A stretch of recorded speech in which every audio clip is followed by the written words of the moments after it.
नमस्कार मित्रांनो, बघा लक्ष द्या।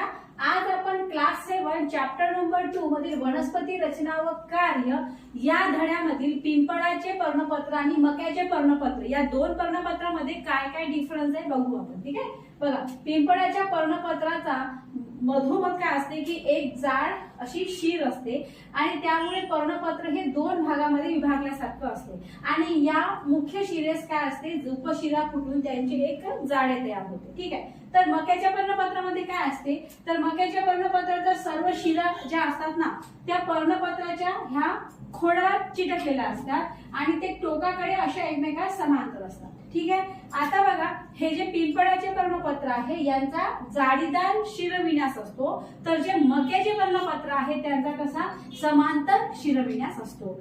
पूर्ण व्हिडिओसाठी प्रीती अकॅडमी हे चॅनल सबस्क्राइब करायला विसरू नका। थँक्यू।